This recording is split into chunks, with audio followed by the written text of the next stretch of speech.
जय Hind. Board exam वालों के लिए क्लास 12 में मैथ का कुछ खास प्रश्न लेकर आए हैं। इस वीडियो में मात्र 15 क्वेश्चन है, जिसमें से आपका एग्जाम में लगभग 3 या क्वेश्चन इसी वीडियो से देखने को मिल जाएगा। यदि आप इस वीडियो के लास्ट तक बने रहें, स्किप नहीं कर रहे हैं, तो 100% बता दे रहे हैं कि आप इस वीडियो से जरूर लाभ होगा।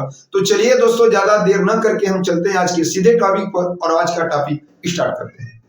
पहला सवाल दिया, यदि y बराबर x की पावर x हो तो dy अपॉन dx का मान ज्ञात कीजिए। सवाल दोस्तों इसमें दिया क्या है कि y बराबर x की पावर x। जब भी सवाल में आधार और घात के रूप में हो तो दोनों पक्षों में लाग लेते हैं। यह हो जाएगा दोस्तों, दोनों पक्षों में लाग लेने पर, दोनों पक्षों में लाग लेने पर यह हो जाएगा log y बराबर log x की पावर x।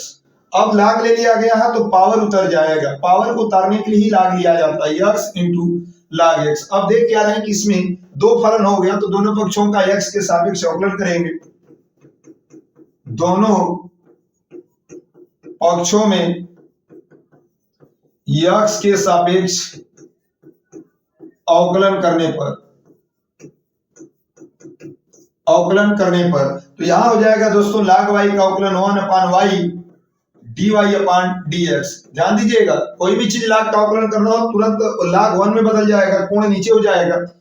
और y का अवकलन dy अपान dx। इसमें दो फलन दिख रहे हैं तो आपका पहला फलन इंटू दूसरे का अवकलन प्लस दूसरा फलन इंटू पहले का अवकलन। ये फार्मूला होता है दोस्तों, पहला फलन को लिख लेंगे इंटू दूसरे का अवकलन धन दूसरा फलन इंटू पहले का अवकलन।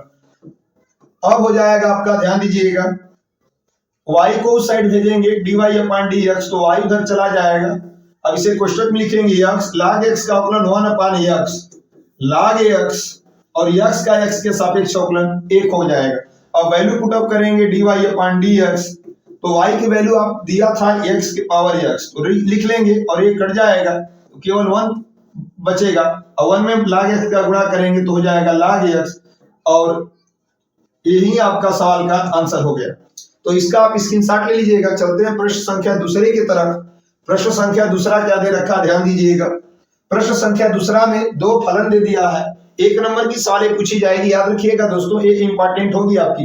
हम सवाल अधिक से अधिक टाइट लिए हैं, आप ध्यान दीजिएगा, जरूरी निश्चित परीक्षा में आएगा। आप इन्हें लगा कर ही जाइएगा, इन्हें आसान मत समझिएगा दोस्तों। तो इसमें आई लेट के अनुसार माना जाएगा, तो आई लेट के अनुसार याद रखिएगा पहला इंटू दूसरा माना जाता है। आई से इनवर्स इस सवाल में इनवर्स नहीं है, log भी नहीं है, अलजेब्रा है। अलजेब्रा को पहला मान लेंगे और त्रिकोणमिति को दूसरे नंबर पर मान लेंगे। फार्मूला होता है पहला फलन लिख लीजिए इंटू दूसरे फलन का समाकलन माइनस पहले फलन का अवकलन इंटू दूसरे फलन का समाकलन फिर पूरे का समाकलन। तो x साइन का जो समाकलन करेंगे वो माइनस का से x का अवकलन करेंगे 1 इंटू साइन का समाकलन करेंगे तो माइनस का से x। अभी तो इसका हुआ है, एक बाहर जो बचा है dx फिर पूरे का समाकलन बचा था। माइनस का मल्टीप्लाई करेंगे x का से x या माइनस माइनस का होगा प्लस हो जाएगा का से x इंटू dx। ध्यान दीजिएगा, माइनस x का से x आकाश का समाकलन करेंगे तो हो जाएगा साइन x प्लस c। तब इस सवाल का ये आंसर हो गया। तो इस सवाल का भी आप स्क्रीनशॉट ले लीजिएगा। चलते हैं प्रश्न संख्या तीसरे की तरफ। प्रश्न संख्या तीसरा में क्या दिया है,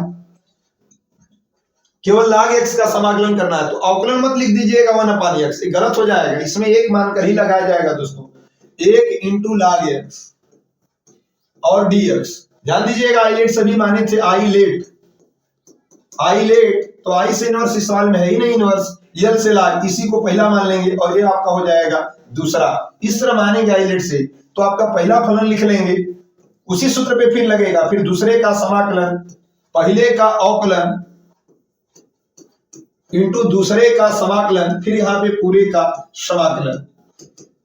अब हो जाएगा दोस्तों log x 1 का समाकलन करेंगे x और log x का अवकलन करेंगे तो 1 अपान x होगा और 1 का समाकलन करेंगे x इंटू dx। अभी समाकलन बाकी है तो यहाँ आगे मल्टीप्लाई हो जाएगा तो x log x ये कट जाएगा, 1 का समाकलन यहाँ पे 1 का बचेगा, तो इसे हम लिखेंगे दोस्तों यक्स log x। अब 1 का x के सापेक्ष समाकलन केवल x होगा प्लस c कर लेंगे। आपकी इच्छा x कॉमन करिए, मत करिए, छोड़ दीजिए, यही आपका आंसर हो गया। चलते हैं प्रश्न संख्या 4 के तरफ। प्रश्न संख्या 4 में क्या दिया, ध्यान दीजिएगा। यदि a बराबर इसमें 3 अवयव, b बराबर 2 अवयव, तो a से b में संबंधों की संख्या। जब कभी भी दोस्तों a से b में संबंधों की संख्या पूछे, संबंधों की संख्या पूछा जाए, संबंधों की संख्या पूछा जाए, तो इसका फार्मूला होता है 2 के पावर m गुणे n। अर्थात पहला वाला में कितने अवयव है, 3, और दूसरे वाले में कितना अवयव है, 2। तो हो जाएगा, इसे हल करेंगे, 2 के पावर 6, 2 3 6 हो जाएगा, 2 पावर 6 का मान हो जाएगा 64, और यही सवाल का आंसर हो गया। तो इसमें संबंधों की संख्या 64 होगी। चलते हैं प्रश्न संख्या 5वें की तरफ। प्रश्न संख्या 5 में क्या दिया, शुरुआत में सवाल छोटी छोटी लिए हैं, ध्यान दीजिएगा, इसकी वीडियो को मत करिएगा, पूरा जरूर देखिएगा दोस्तों। इसका समाकलन हो जाएगा एक tan इनवर्स। तो tan इनवर्स ऊपर आपका दिया है √3 और नीचे 1/√3। अब रखेंगे तो हो जाएगा tan इनवर्स, यहाँ करनी में 3, लोअर लिमिट रखते समय माइनस लगा लेते हैं 1/3। अब हो जाएगा दोस्तों, ये 60 अंश का मान है तो ये π/3 होगा, और ये 30 अंश का मान है तो ये π/6 होगा।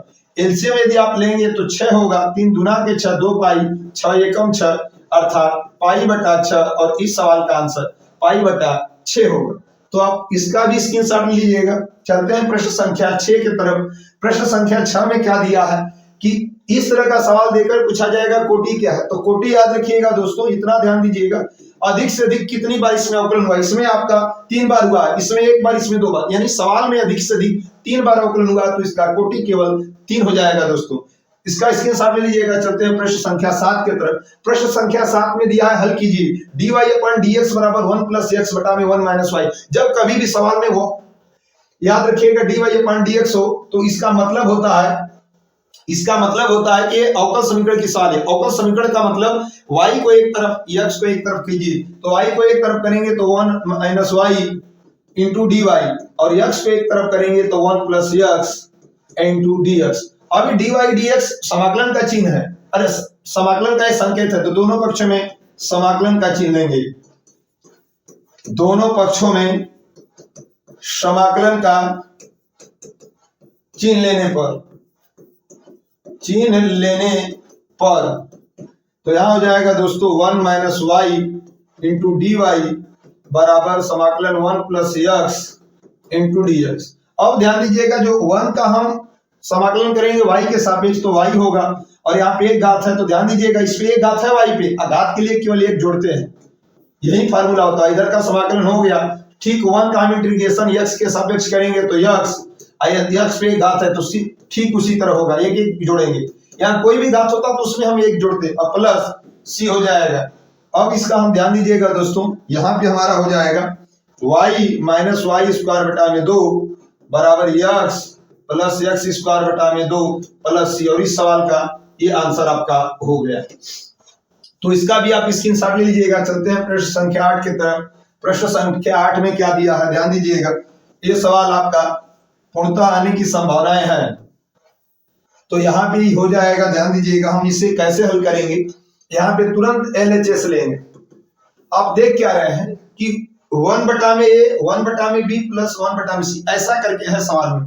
तुरंत दोस्तों पहली पंक्ति में आप 1/a से भाग करेंगे, तो हो जाएगा, पहली पंक्ति में हम जब a से गुणा करेंगे, a से भाग करेंगे, तो हम बाहर लिख दे रहे हैं a। ध्यान दीजिएगा सवाल में, आप तो a का आप गुणा किए हैं तो a से भाग भी करेंगे, तो यहाँ हो जाएगा 1/a + a के बटा में a, यहाँ 1/a, यहाँ हो जाएगा 1/a। पहले वाली पंक्ति में आप ध्यान दीजिएगा, a से भाग किए हैं और a से बाहर गुणा कर दिए। दूसरे वाले में b से जब गुणा करेंगे और दूसरी पंक्ति में b से भाग करेंगे तो 1/b, यहाँ हो जाएगा 1/b प्लस b/b, यहाँ हो जाएगा 1/b। तीसरी पंक्ति में जब c का बाहर गुणा करेंगे तो c का अंदर भाग भी करेंगे, तो 1/c 1/c 1/c plus c/c। ध्यान दीजिएगा किए क्या है दोस्तों, यहाँ में R1 यानी R1 में a/a से भाग गुणा भाग किए हैं, a से गुणा तथा भाग करने पर, कमा R2 में B से गुणा तथा भाग करने पर तथा R3 में C से गुणा तथा भाग करने पर। समझ गए होंगे आप, ध्यान दीजिएगा। अब आपका हो जाएगा, इसे हम ऊपर कर दे रहे हैं तो ये सवाल आपकी हो जाएगी। ध्यान दीजिएगा कि यहाँ पे A B C है और यहाँ पे दोस्तों आपका एक कट जाएगा, यहां भी कटेगा, यहां भी कटेगा, तो बचा 1/a अब प्लस यहाँ एक बार में कटा है 1/a, यहाँ 1/b, यहाँ 1/b प्लस यहाँ एक हो जाएगा, यहाँ 1/b, यहाँ 1/c, यहाँ 1/c प्लस 1। आपको समझ आ गया है इतना। अब क्या करेंगे, ध्यान दीजिएगा कि यदि नीचे का हम जोड़ दें पार्ट को, नीचे का पहला दूसरा तीसरा यदि हम जोड़ दें तो ये हमारी सवाल आ जाएगी दोस्तों। तो इसमें हो जाएगा, कॉलम हम जोड़ रहे हैं, ध्यान दीजिएगा। अब का पहला दूसरा तीसरा पंक्ति हम जोड़ रहे हैं, तो इसमें हम इसे फिर ऊपर कर रहे हैं, ध्यान दीजिएगा। तो आपका हो जाएगा A B C। चलिए जोड़िए, तो हो जाएगा, आप सबको जोड़ रहे हैं तो 1 है यहाँ पे 1, फिर 1/a धन 1/b धन 1/c। फिर उसी तरह से इसको यदि आप जोड़ेंगे, इस वाले पार्ट को जोड़ेंगे तो यहाँ हो जाएगा 1 plus 1/a plus 1/b plus 1/c। इसी तरह इसको जोड़ेंगे तो हो जाएगा 1 plus 1/a plus 1/b plus 1/c।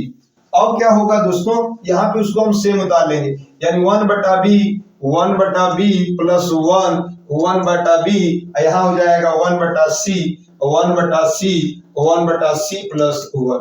यानी आपकी पंक्ति कुछ चेंज जैसा लग रही है पहली पंक्ति। तो किए क्या है दोस्तों, यहाँ पे हम ऊपर दिखा दे रहे हैं। यदि R1 चेंज है तो R1 धन R2 धन R3 किए, यानी तीनों आप जोड़े हैं। पहली पंक्ति देखिएगा चेंज है। अब इसी में से यह कॉमन करेंगे, इसी में से यह कॉमन करेंगे तो आपका हो जाएगा कितना, ध्यान दीजिएगा, हो जाएगा दोस्तों A B C, कॉमन होगा 1 plus 1/a plus 1/b plus 1/c। तीनों में कॉमन तो आप देख ही रहे हैं, तीनों में आप कॉमन देख ही रहे हैं कि क्या है। तो आपका बचेगा यहाँ 1, यहाँ भी 1, यहाँ भी 1। आइए उतार लेंगे 1/b प्लस 1/b, ऐसे भी आपका 1/c प्लस 1। एक कॉमन आपका हो गया। लिख लीजिएगा R1 में यहाँ पे लिखना होगा तो लिख लीजिएगा R1 में 1 plus 1/a plus 1/b plus 1/c उभयनिष्ठ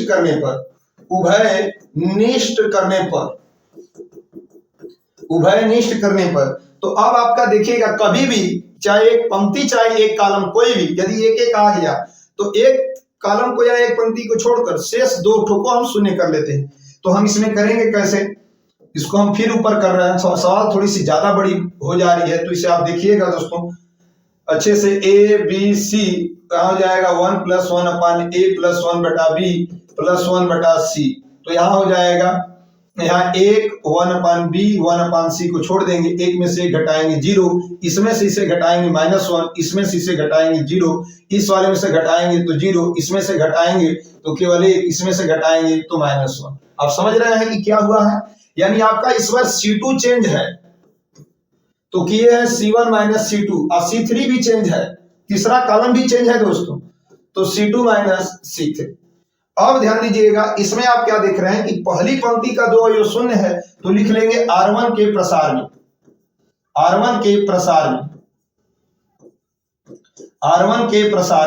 इसका मतलब क्या होगा कि केवल AC को लेना होगा और ये लेंगे तो आपका बचेगा। तो इसे आप ऊपर करिएगा थोड़ा सा और आपका हो जाएगा, ध्यान दीजिएगा, A B C कोष्टक में 1 plus 1/a plus 1/b plus 1/c। यहाँ केवल एक को आप लेंगे तो आपका बचेगा क्या, ध्यान दीजिएगा, पहला कॉलम ले रहे हैं तो पहला कॉलम का नीचे का जो नहीं लिखेंगे और तो दोनों शून्य ही है, -1 1 0 -1।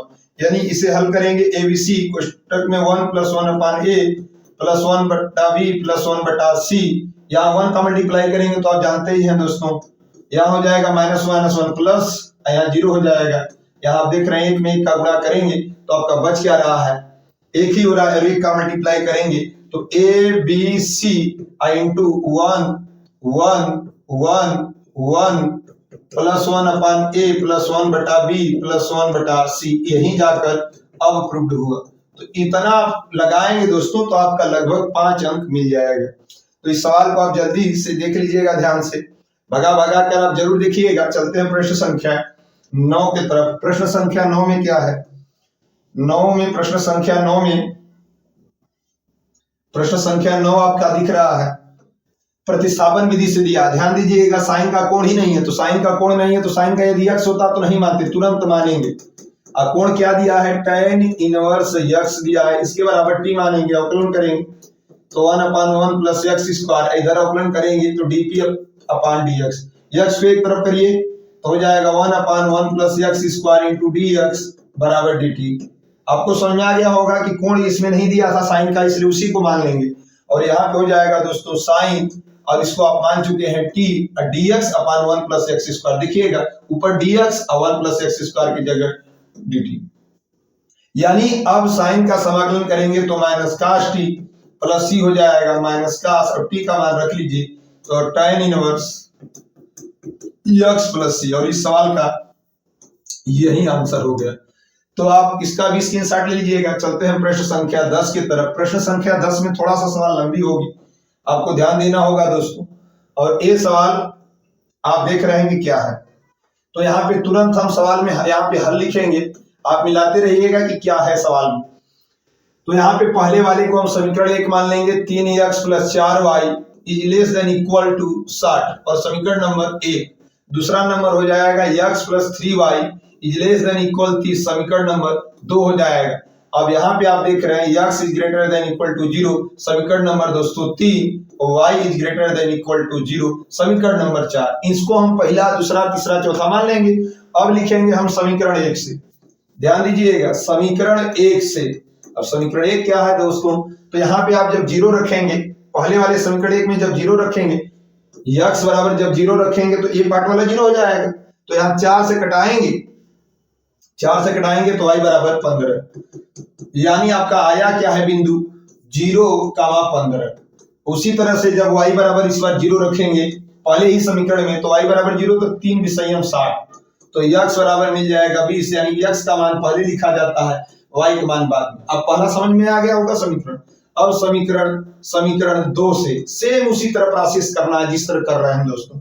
समीकरण 2 से प्रोसेस करेंगे तो सेम x बराबर 0 रखेंगे, तो x बराबर 0 रखेंगे तो मान लीजिए आप 0 इस समीकरण 2 में रखे हैं, तो नहीं दिख रहा होगा तो ऊपर देखिएगा इसमें 0 रखे हैं, तो 3 से 10 बार में कटेगा तो y बराबर 10, अर्थात 0,10 आया है। जब y बराबर 0 रखेंगे तो y बराबर मान लीजिए जब 0 इसमें रखे होंगे तो x का मान 30 आया होगा, x बराबर 30 आया होगा, और ये 30 का मान 0। अब आपका समीकरण 1 और समीकरण 2 से बिंदु प्राप्त हो गया, प्रतिच्छेद बिंदु निकालेंगे समीकरण 1 व समीकरण 2 से। समीकरण 2 से चलिए, तो समीकरण आप देख रहे हैं कि यहाँ पे कोई भी बराबर नहीं है, तो इस वाले में हम 3 का मल्टीप्लाई कर दे रहे हैं समीकरण 2 में, तो डायरेक्ट करना होगा दोस्तों। यहाँ पे देख ही रहे हैं आप, तो यहाँ हो जाएगा 3x, और समीकरण 2 को पहले लिख दे रहे हैं 3x, 3 तरीके 9y और 30 तिहाई 90। समीकरण 2 में 3 से गुणा करके हम ऊपर लिखे, जगह कम है इसलिए आपका हो जाएगा यहाँ पे 3x प्लस 4y बराबर 60। अब इसे हल करेंगे तो घटाने पर हो जाएगा, तो बदल जाएगा, चिन्ह कट जाएगा, तो 5y बराबर हो जाएगा 30, तो कटा लेंगे तो y बराबर क्या निकल गया, y बराबर 5 छक्का 30, y बराबर 6। अब इसे हम थोड़ा सा ऊपर कर दे रहे हैं, तो यहाँ पे आपका दिखेगा क्या कि जब y का मान समीकरण आप 1 में चाहे 2 में रखेंगे, तो हम 2 में रख दे रहे हैं, तो यहाँ हो जाएगा x प्लस 3 y की जगह यहाँ पे 6 रखेंगे बराबर 30, तो x बराबर हो जाएगा 36, 18 उधर घट जाएगा तो 12, यानी जो प्रतिच्छेद बिंदु आया है वो आपका 12। पहले x का मान लिखेंगे, ये प्रतिच्छेद बिंदु है। ये कौन सा बिंदु है दोस्तों? प्रतिच्छेद बिंदु है 12,6, और ये प्रतिच्छेद बिंदु है, प्रतिच्छेद बिंदु है। अब आप क्या करेंगे कि हम इस समीकरण को मिटा दे रहे हैं, इसी पर आपको बिंदु के साथ ही सवाल लगाना होगा, तो इस समीकरण को थोड़ा सा मिटा दीजिएगा, और यहाँ पे हम चल रहे हैं चिन्ह बना दे रहे हैं, तो इस तरह का चिन्ह बनेगा, तो ये हो जाएगा, ध्यान दीजिएगा x, और यहाँ पे x डैश, यहाँ y, यहाँ y डैश। चलिए स्टार्ट करते हैं। समीकरण एक क्या दिया है देखिएगा, x के स्थान पर 20 और y का मान 15, तो हम यही कहीं मान दे रहे हैं 20, 0। और यह जब इतना बड़ा माने हैं तो आप थोड़ा नजदीक में मानना होगा 0, 15। आप समझ रहे हैं ना दोस्तों, थोड़ा देखिएगा दूरी यहाँ पे सेम नहीं होनी चाहिए। अब यहाँ पे हम जब खींचेंगे इस बिंदु से, तो इस बिंदु से यहाँ पे खींच लेंगे, यानी अब आप एक किसका खींचे मान, तो आपको लिखना होगा, तो लिख लीजिएगा कि किसका वाला मान है। फिर यहाँ पे हो जाएगा दूसरा समीकरण क्या देख रहे हैं कि x का मान 30 है और y का मान 10 है, तो इस बार आप देख रहे हैं कि यहाँ थोड़ा सा ज्यादा हो जाएगा 30, 0 और यहाँ नीचे हो जाएगा 0, 10। फिर आप थोड़ा सा इस तरह आप खींच लें, यानी आपका प्रतिच्छेद बिंदु आप देख रहे हैं कि कहाँ पे है, प्रतिच्छेद बिंदु यहीं पे है। तो आपका प्रतिच्छेद बिंदु क्या मिला है, 12, 6। लेकिन अब हमें ध्यान देना है कि जो दोनों चिन्ह था, ध्यान दीजिएगा दोस्तों, जो दोनों चिन्ह था आप देख रहे हैं कि लेस देन है, अंदर की तरफ फिगर है। ये कहाँ फिगर है दोस्तों, अंदर की तरफ है। तो अंदर की तरफ है तो इस रेखा का अंदर यह होगा और इस रेखा का अंदर यह होगा, अर्थात यही वाला हम इसे रंगेंगे, यही वाला रंगेंगे। ध्यान दीजिएगा, तो ए वाला रंगा जाएगा, ए वाला रंगा जाएगा, तो इसे आप रंग लीजिएगा। हम यही क्यों रंगे हैं बता रहे हैं, कारण इसका ध्यान दीजिएगा। वो फिगर में आप लेस देन देख रहे हैं, लेस देन का मतलब फिगर अंदर रंगा जाएगा। फिगर कहाँ रंगा जाएगा, अंदर। तो यहाँ पे हम रंगने का कारण बता रहे हैं आपको।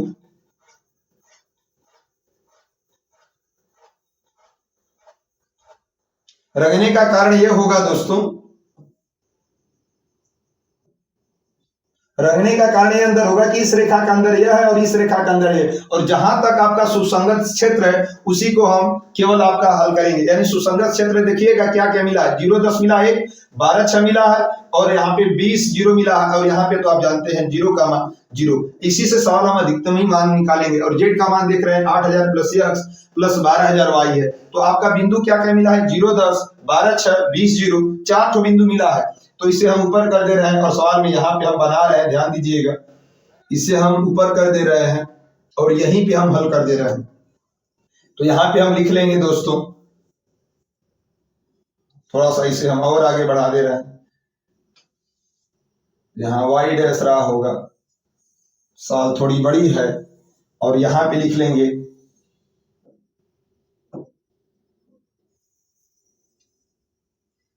कोणीय बिंदु, यहां पे हो जाएगा कोणीय बिंदु, और यहां पे हो जाएगा जेड का संगत मान, जेड का संगत मान। यानी जेड का मान क्या था, जेड बराबर था 8000x प्लस 12000 y। यही था आपका बिंदु। मिला क्या है, 0, 0, 1। दूसरा बिंदु क्या मिला है, 20, 0। और तीसरा बिंदु क्या मिला है, 12, 6। और यहाँ पे अब चौथा बिंदु आपका क्या मिला है, चौथा बिंदु क्या मिला है, तो चौथा बिंदु आपका मिला है, ध्यान दीजिएगा, चौथा बिंदु मिला है 0, 10। यही 4 ही बिंदु इसका घेरा गया था, वहीं वहीं लेंगे। चलिए 0, 0 रखेंगे तो जेड का मान क्या आ जाएगा, 0। जेड का मान 0 होगा। यहाँ 20 रखेंगे तो 8 गुना के 16, 1,60,000। अरे 8000 है तो 3 0 1 4 0 हो जाएगा, तो 1 पे 4 0 हो जाएगा, 16, 8 गुना के 16। अब यहाँ पे हल करेंगे तो 12 8 96 और 6 गुना के 12, 12 8 96,000 और 12 6 72, 12 6 72। तो इसे जोड़ेंगे तो 8 9 7 16, 1,68,000, 1,68,000। अब देख रहे हैं दोस्तों 1,68,000 हो गया। और ये रखेंगे x का मान 0 और 12 धाम 1 लाख हो जाएगा 20,000। अब आप क्या देखे हैं कि अधिकतम मान पूछा था, तो इस सवाल में आपका अधिकतम किस पर है, 1,68,000, 12, 6 पर। तो जेड का अधिकतमीकरण चाहे अधिकतम मान कोणीय बिंदु 12, 6 पर, 12, 6 पर है। अतः जेड का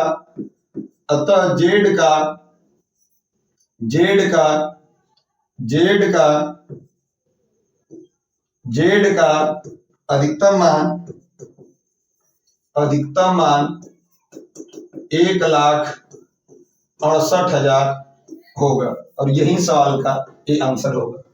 तो इस सवाल का भी आप स्क्रीनशॉट ले लीजिएगा, इसे एक बार आप जरूर लगा लीजिएगा। चलते हैं प्रश्न संख्या 11 के तरफ। प्रश्न संख्या 11 में क्या दिया है, ध्यान दीजिएगा कि सिद्ध कीजिए इतना बराबर इतना। तुरंत RHS से ले लीजिएगा दोस्तों, और इसे मान लीजिएगा कि माना x बराबर साइन थीटा, और थीटा का मान निकालेंगे तो इधर हो जाएगा साइन इनवर्स x। अब रखेंगे वहां पे तो हो जाएगा साइन इनवर्स, यहाँ 3, जहां पे x वहां पे मान चुके हैं साइन थीटा, -4 यहाँ पे हो जाएगा साइन क्यू थीटा। जहां जहां x वहां पे साइन थीटा माने, और ये आपका फार्मूला बन गया। अंदर का ये सूत्र है, और सूत्र है साइन 3 थीटा का। साइन से साइन इनवर्स कट गया तो बचा आपका 3 थीटा। थीटा का ऊपर से मान निकाल लेंगे 3 साइन इनवर्स x, और ये किसके बराबर है, LHS के। ये किसके बराबर है, LHS के, अर्थात LHS बराबर RHS। यही प्रूव्ड हो गया। तो आपको इतना ध्यान देना है कि जहां बड़ा पद दिखे उधर से ही सिद्ध किया जाएगा RHS, यानी राइट हैंड साइड से हम x बराबर साइन थीटा मान दिए, फार्मूला साइन 3 थीटा का बन गया, और जो कटा हुआ आंसर। आगे चलते हैं प्रश्न संख्या 12 पे। प्रश्न संख्या 12 में क्या दिया, ध्यान दीजिएगा, ये भी आपका अच्छा क्वेश्चन है। दिया है यदि y बराबर रूट में इतना है तो सिद्ध कीजिए उतना। बस तुरंत ही सवाल लग जाएगी। यहाँ पे दोनों पक्षों का यहाँ पे लिख लेंगे। पहले y बराबर दोस्तों हो जाएगा रूट में 1 माइनस x बटा में 1 प्लस x। दोनों पक्षों का वर्ग करेंगे, दोनों पक्षों में वर्ग करने पर तो यहाँ हो जाएगा, यहाँ वर्ग होगा, इधर कड़ी हट जाएगी। बस जब वर्ग हट गया तो अब दोनों पक्षों का x के सापेक्ष अवकलन करने पर, दोनों पक्षों कैसे पता कि अवकलन, क्योंकि dy/dx दे रखा। दोनों पक्षों में x के सापेक्ष अवकलन करने पर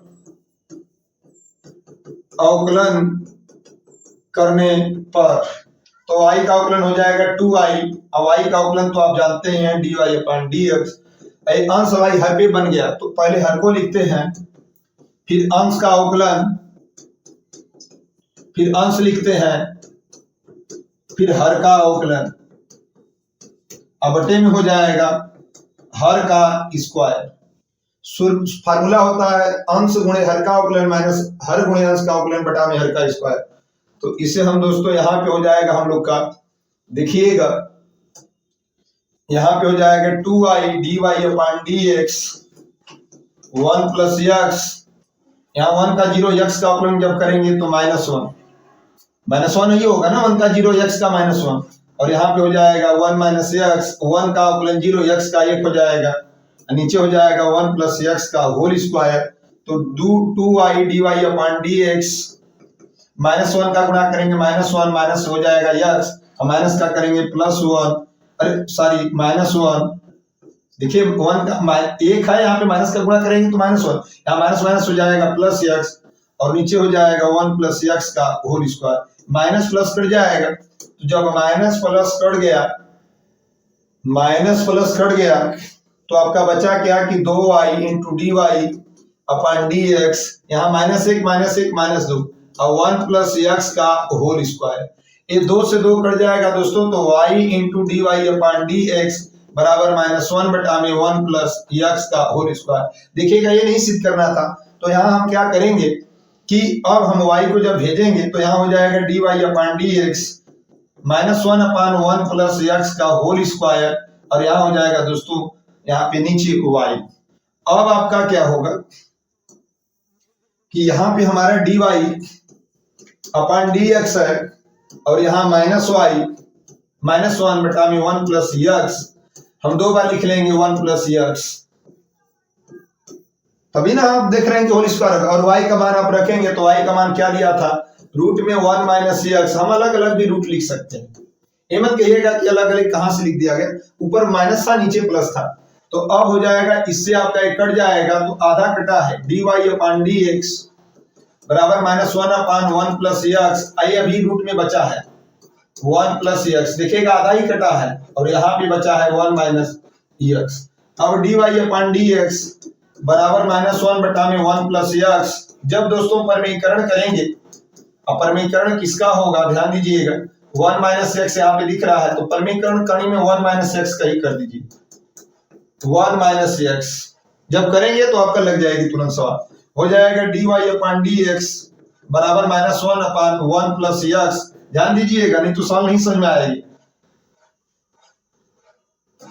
और हो जाएगा यहाँ पे कड़ी में 1 माइनस एक्स, जब इन दोनों का हम मल्टीप्लाई करेंगे तो रूट हट जाएगा और 1 माइनस एक्स हो जाएगा। और इसे हम जब लिखेंगे तो इसे हम ऊपर लिख दे रहे हैं 1 माइनस एक्स और उसी के नीचे ए वाला लिख दे रहे हैं, तो आपका 1 plus x. D Y upon D X बराबर -1 बटा में ये आपका ये वर्गांतर का बन जाएगा। ये दोनों वर्गांतर बन जाएंगे दोस्तों, एक कोष्टक में प्लस बी दूसरा में माइनस बी, तो 1 माइनस एक्स का होल स्क्वायर। ये किसका मान हो गया आपका, सेम इसी का मनवा वाई रखे थे तो वाई का ऊपर हो जाएगा, यानी ये वाला आपका वाई का मान हो जाएगा। अब इसका हम मल्टीप्लाई इधर कर देंगे तो 1 minus X square D Y upon D X बराबर वाई में -1 का करेंगे माइनस वाई। जब आप इसको माइनस वाई को इधर भेजेंगे तो 1 minus X square D Y upon D X और माइनस वाई इधर आएगा तो प्लस वाई और इधर बचा 0। और यही सवाल को आपको सिद्ध करना था, तो ये हो जाएगा प्रूव्ड इति सिद्ध। यानी कुछ हुआ नहीं है, ध्यान दीजिएगा हुआ क्या है, कैसे हुआ है, इस सवाल को जरूर देखिएगा दोस्तों। देख रहे हैं कि y का जो मान है वो इतना दिया था, और तो इस सवाल में तुरंत आप दोनों पक्षों का वर्ग करेंगे तो आपका कड़ी हट जाएगा। जिस तरह ही कड़ी हटेगी इधर वर्ग हो जाएगा, तो दोनों पक्षों का x के सापेक्ष अवकलन करेंगे तो हर y अंश पे टूटेगा, और टूटने के बाद आप देख रहे हैं कि आपको इस तरह का कुछ मिलेगा, इस तरह का यहाँ पे कुछ मिलेगा। तुरंत y को भेजिएगा नीचे, तो y को जिस तरह ही भेजेंगे आप तो y नीचे चला जाएगा, इधर अंश में इधर हर में होगा, और वहां पे मान रखकर इसको कटाएंगे। और इतना ध्यान दे रहे हैं कि सवाल में कड़ी में 1 माइनस एक्स से ऊपर नीचे गुणा करना है और आपका वर्गांतर बन जाएगा जो सिद्ध करने वाला है। सेम आपका प्रोसेस आ जाएगा। और चलिए चलते हैं प्रश्न संख्या 13 की तरफ। प्रश्न संख्या 13 में क्या दिया है, प्रश्न संख्या 13 में क्या दिया है, प्रश्न संख्या 13 में क्या दिया है, प्रश्न संख्या 13 में ध्यान दीजिएगा। प्रश्न संख्या 13 में दे रखा है, प्रश्न संख्या 13, प्रश्न संख्या 13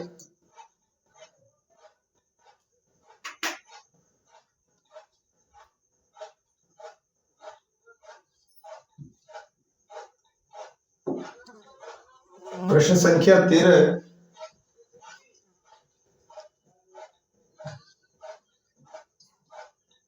प्रश्न संख्या 13 ध्यान दीजिएगा।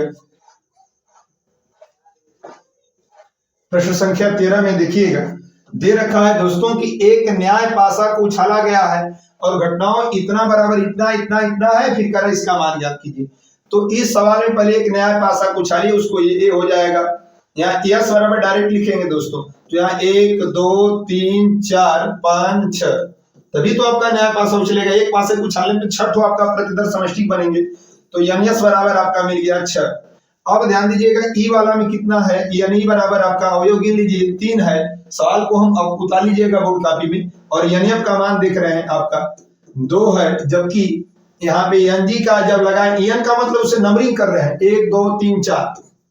बस पहले वाले को आप तोड़ेंगे, पहला वाला लाल हो जाएगा तो पीई बटा एफ, और इसका आपको फार्मूला याद होना चाहिए दोस्तों। तो यहाँ पे हो जाएगा सप्रतिबंध का फार्मूला है पीई इंटरसेक्शन एफ बटा में पी एफ। अब यहाँ पे पी लगा है, एन का मान पता है, तो जब इसे हम तोड़ेंगे तो हो जाएगा एन ई इंटरसेक्शन एफ बटा में एन एस बटे में एन एफ बटा में एन एस। ध्यान दीजिएगा पी से तोड़ना होगा कभी भी तो एन में टूटेगा, सेम चीजें टूटेगा दोस्तों। तो यहाँ पे हम जब रखेंगे वैल्यू तो ई इंटरसेक्शन एफ में क्या मिल रहा है, ई इंटरसेक्शन एफ में क्या मिल रहा है, तो ई इंटरसेक्शन में केवल देख रहे हैं 3 मिल रहा है। ध्यान दीजिएगा ई इंटरसेक्शन एफ में केवल 3 मिला। इंटरसेक्शन का मतलब मसा का मतलब जो मिल रहा है, 2 3 इसमें दिया है, 1 3 5, तो केवल 3 ही मिल रहा है। तो यहाँ पे इंटरसेक्शन का मान हो जाएगा 1, एनएस का मान 6, एनएफ का मान दिया किएगा 2 दिया है, जबकि एनएस का मान 6 से 6 कट जाएगा, और इस सवाल का आंसर 1/2 हो जाएगा। तो ये पहली सवाल हो गई। दूसरी सवाल की तरफ चलते हैं, ध्यान दीजिएगा। दूसरा सवाल में क्या दिया है, पी एफ बटा ई, फिर इन दोनों का इंटरसेक्शन होगा तो पी एफ इंटरसेक्शन ई बटा में पीई, अर्थात इसे तोड़ेंगे तो हो जाएगा एन एफ इंटरसेक्शन ई बटा में एनएस, फिर वही टूटेगा। यहाँ ई लगा तो इस बार यानी ई बटा में एन एस। आपका इंटरसेक्शन अभी एफ और ई में केवल एक ही मिला था, को भी 3 मिला था, तो यहाँ 1 लिख लेंगे बटे में एन एस का मान 6। देखिएगा पूरा प्रायिकता जो 6 था, यानी ई वाला कितना है 3 अवयव दिया था, और बटे में 6 से 6 कट जाएगा, इस बार 1/3 हो जाएगा। और यहाँ पे तीसरी सवाल दोस्तों यहीं पे लगा दे रहे हैं, आपको केवल समझना है। तो यहाँ पे तीसरी सवाल क्या दिया है, ध्यान दीजिएगा। पी ई इंटरसेक्शन जी, जब इसे हल करेंगे तो हो जाएगा पी ई इंटरसेक्शन जी बटा में पी जी, यही ना होगा। और इसे आप तोड़ेंगे, अरे इसे आप तोड़ेंगे तो हो जाएगा पी ई बटा में जी, तो इसे हम तोड़ेंगे तो एन ई इंटरसेक्शन जी बटा में एन एस, सबके लिए एन एस होगा, यहाँ एन जी और बटा में एन एस। ध्यान दीजिएगा ई और जी में क्या मिल रहा है, ई और जी में, ई और जी में, ई जी में देख रहे हैं कि इसमें 1 3 5 है, इसमें केवल 3 5 मिल रहा है, केवल 3 और 5 मिला, तो इसका मतलब 2 ठो मिल रहा है, तो यहाँ पे हम 2 लिख लेंगे। और एन एस का मान आप देख रहे हैं 6 है। एन जी में कितने अवयव थे, एन जी में 1 2 3 4 यहाँ पे लिख लेंगे, बटे में 6 कट जाएगा, और इसे कटा लेंगे तो आपका आंसर हो जाएगा पी ई बटा में जी बराबर 1/2। तो इस सवाल का आंसर हो गया तीनों का दोस्तों। और चलते हैं प्रश्न संख्या 14 की तरफ। प्रश्न संख्या 14 में क्या दिया है, दे रखा इंटीग्रेशन कार्ड कड़ी में x बटा में कड़ी में x dx। कोण ही देख रहे हैं कि आपका अलग है, तुरंत कोण को मान लेंगे। जब कोण x ना हो, कुछ भी हो, तुरंत मानिएगा। यहाँ पे कड़ी में x है, इसका t मानेंगे तो इसका अवकलन करेंगे 1/2 कड़ी में x, इधर हो जाएगा dt अपान dx। चलिए x को उधर भेजिए, 2 को उधर भेजेंगे क्योंकि सवाल में 2 नहीं है, और हो जाएगा dx, उधर हो जाएगा दोस्तों 2dt।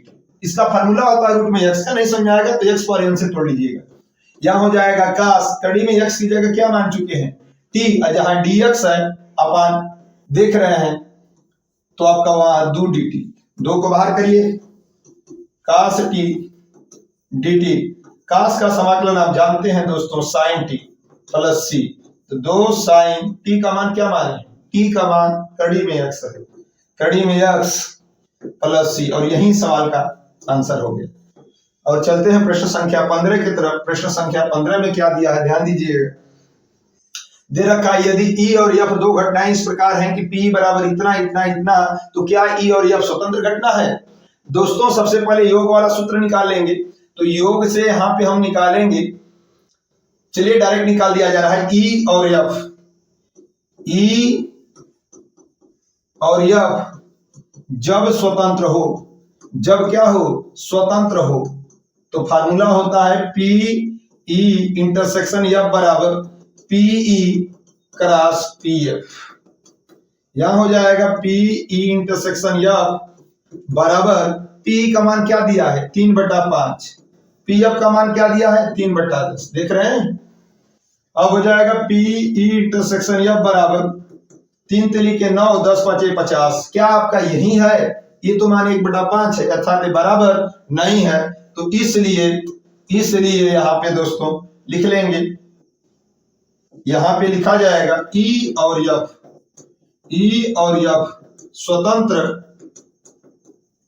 घटना नहीं है। जब नहीं है, क्यों नहीं है, क्योंकि यहाँ पे 1/5 दिया था इंटरसेक्शन का मान, आप कहा कितना रहा 9/50। तो इस तरह से आपका ये 15 सवाल पूरा हो गया दोस्तों। यदि आपको वीडियो पसंद आए तो लाइक और शेयर करें, और चैनल पे नए हैं तो चैनल को आप सब्सक्राइब कर लें।